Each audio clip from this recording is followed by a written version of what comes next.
ज्योतिष और वास्तु एक दूसरे के साथ रहकर अगर काम करता है और आप इनको दोनों को मानते हैं तो यकीन मानिए आपके घर में बिना तोड़ फोड़ के भी उपाय काम करेंगे।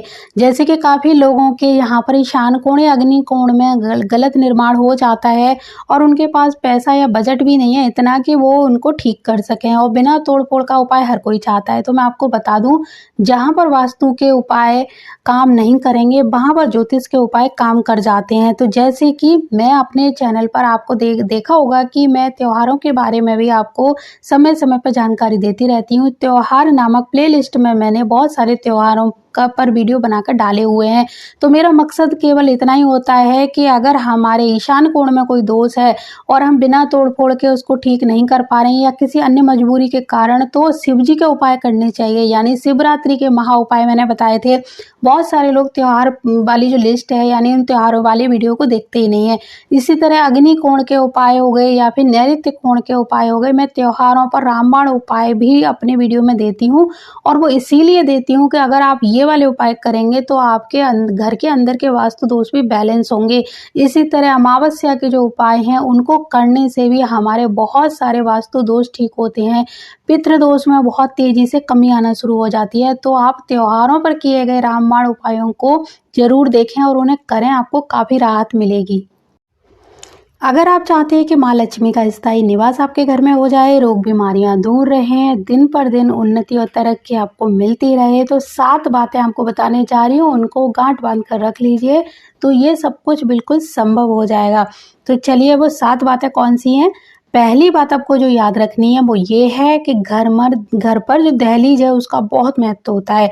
तो घर के मुख्य द्वार पर दहलीज जरूर होनी चाहिए, क्योंकि जब से घरों से दहलीज गायब हुई है तब से घर में रोग बीमारी बहुत ही आसानी से घर में प्रवेश कर जाती हैं। हर घर में व्यक्ति बहुत ही तेजी से बीमार हो जाते हैं, क्योंकि ये दहलीज ना होने का ही एक कारण होता है। जिन घरों में दहलीज लगी होती है उन घरों में लोग कम बीमार पड़ते हैं। दहलीज घरों में राहु को सक्रिय होने से रोकती है। दहलीज का काम होता है बुरी और आसुरी शक्तियों को घर में प्रवेश करने से रोकना।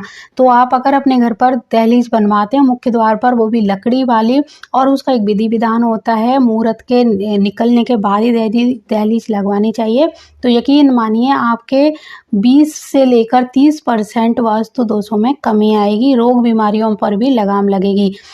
दूसरी जो बात है वो आपको ये याद रखनी है कि दहलीज का समय समय पर पूजन जरूर करते रहना चाहिए, क्योंकि वहाँ पर बहुत सारे देवी देवताओं का निवास स्थान होता है और उनकी पूजा करने से वो हमेशा एक्टिव रहते हैं और हमारे घर में कभी भी कुछ बुरी हवाओं को प्रवेश नहीं कर। दहलीज पर कभी बैठना नहीं चाहिए, दहलीज पर बैठकर कभी रोना नहीं चाहिए, और दहलीज पर पैर रखकर घर के अंदर प्रवेश नहीं करना चाहिए। भूल कर भी दहलीज के ऊपर जूते चप्पल कभी भी नहीं रखने चाहिए, ना ही उनको रगड़ना चाहिए। दहलीज पर खड़े होकर किसी की ना तो विदाई देखनी चाहिए, ना ही किसी को विदा करना चाहिए। अगर आपको खड़ा होना है या बैठना है तो दहलीज के आगे पीछे आप खड़े या बैठ सकते हैं, लेकिन दहलीज के ऊपर पैर रखकर बिल्कुल भी ना खड़े हों।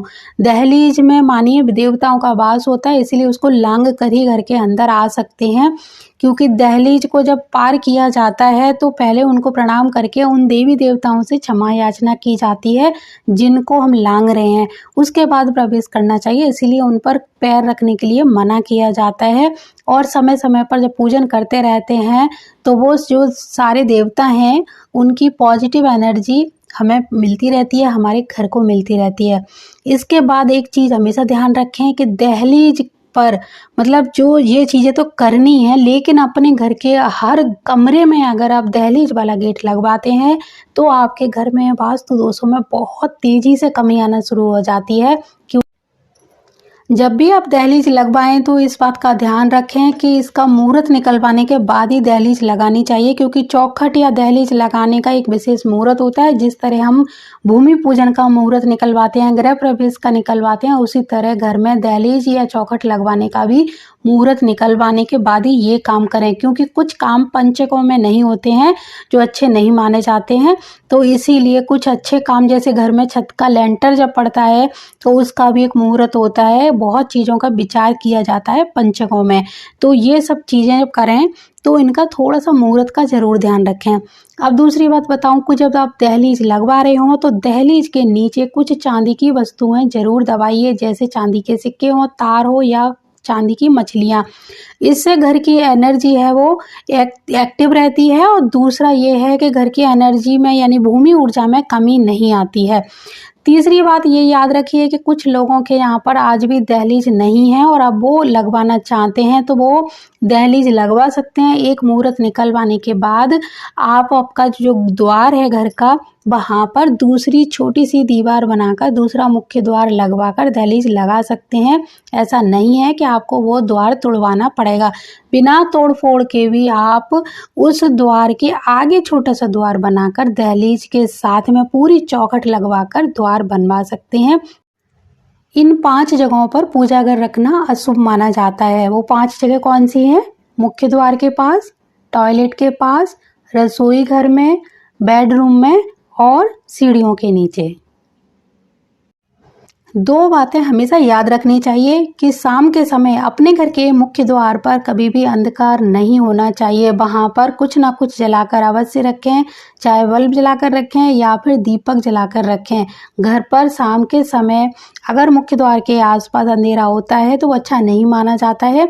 इसी तरह घर के मंदिर में भी प्रतिदिन संध्या आरती ज़रूर होनी चाहिए। बहुत सारे लोग संध्या आरती नहीं करते हैं, लेकिन घर में शाम के समय जोत ज़रूर जलानी चाहिए। अगर किसी कारणवश मजबूरी में आप जोत नहीं जला पा रहे हैं, कभी-कभी ऐसी परिस्थिति उत्पन्न हो जाए, तो आप पहले से ही मंदिर में छोटा-सा एक बल्ब जलाकर रखिए और इस तरह अगर आप परेशान हों और किसी कारण से पूजा नहीं कर पा रहे हैं, तो उसको बल्ब को जला देंगे, तब भी आपका एक तरह से मंदिर में अंधकार नहीं रहेगा और आप इस परेशानियों से भी मुक्त हो जाएँगे कि आज मेरे भगवान के मंदिर में अंधेरा पड़ा है। तो ये 2 बातें हमेशा याद रखेंगे, तो यकीन मानिए आपके घर में जैसे उजाला होगा, वैसे ही आपके जीवन में भी उजाले की किरण फूटने लगेगी। चलिए अब बात कर लेते हैं आज के मैप की। मैप तो मैं बहुत सारे आपको पहले ही बता चुकी हूँ, दिखा चुकी हूँ। मैप किस तरह बनाया जाता है, किस तरह से उसको देखा जाता है, कैसे समझा जाता है। मैप को पढ़ने की विधि भी यानी 16 दिशाएं किस तरह से हम बनाएंगे और किस तरह से अपने घर के जो मैप है, नक्शा है यानी घर का जो डायरेक्शन है उसको चेक करेंगे। मैंने बहुत बार आपको बताया मेरे चैनल पर हर दिशाओं के लिए मैप बनाए गए हैं, बताए गए हैं। कौन सी चीज़ कहाँ बनानी चाहिए, कहाँ पर नहीं बनानी चाहिए और कैसे हम अपनी भूलों को सुधार सकते हैं, ये भी उपाय बताए हैं। हर दिशा के लिए मैंने बिना तोड़-फोड़ के भी आपको उपाय बताए हैं, तो आप लोग पुराने वीडियो में जाकर सर्च कर सकते हैं। वहाँ पर जैसे आपको मेरे यूट्यूब चैनल पर प्लेलिस्ट मिलेगी जिसमें मैप लिखा हुआ है, उस प्लेलिस्ट में सिर्फ आपको मैप ही नज़र आएँगे। वहाँ हर दिशा का मैप आपको मिल जाएगा। इसी तरह आपको अगर कुछ और जानकारी चाहिए, जैसे कुछ लोगों को टॉयलेट के बारे में चाहिए कि टॉयलेट या सेप्टिक टैंक कहाँ बनाएँ, तो उसका भी मेरा वीडियो बना हुआ है। सीढ़ियों के लिए भी बनाया हुआ है, क्योंकि जो मुख्य और मेजर पॉइंट होते हैं मैं उसके ऊपर बहुत ज़्यादा ध्यान देती हूँ और उनके लिए मैं वीडियो बना चुकी हूँ। और फिर भी कुछ कमी रह जाती है तो आप लोग क्वेश्चन करते ही हैं, तो आगे हम उस पर भी वीडियो बना देते हैं। और बिना तोड़-फोड़ के हमने बहुत सारे उपाय बताए हैं, तो प्लेलिस्ट में जाकर अपनी पसंद का उपाय देखिए और उसी तरह उपाय करके देखिए।